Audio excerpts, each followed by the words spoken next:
وفاقی کابینہ کا حلف۔ نئی وفاقی کابینہ نے آج حلف اٹھا لیا۔ حلف صدر آصف علی زرداری نے لیا۔ بسم اللہ الرحمن الرحیم۔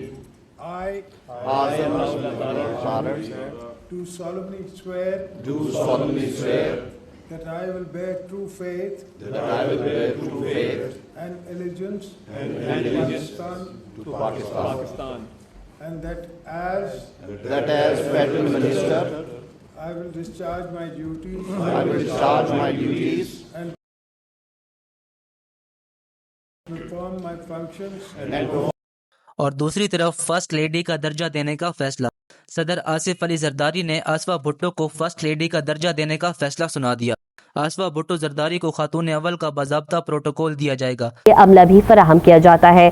پیپلز پارٹی ذرائع کا کہنا ہے کہ آصفہ بھٹو کو سماجی شعبے میں خدمات کے لیے فرسٹ لیڈی مقرر کیا گیا ہے۔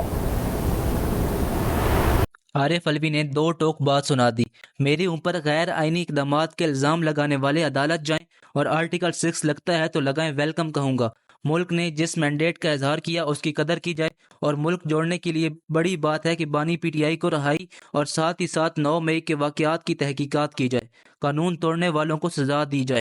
کورٹ بھی موجود ہے، عدالت بھی موجود ہے، عدالت میں جائیں کہ میں نے حلف نہیں لیا تھا، ہے نا، اس وجہ سے جو کچھ ہو سکتا ہے وہ کہیں، اور آرٹیکل 6 کے تحت اگر مقدمہ چلانا ہے تو ویلکم چلائیں۔ مگر جسٹس کے عہدے کا نیا حلف۔ جسٹس نعیم اختر نے سپریم کورٹ کے جج کی حیثیت سے عہدے کا حلف اٹھا لیا۔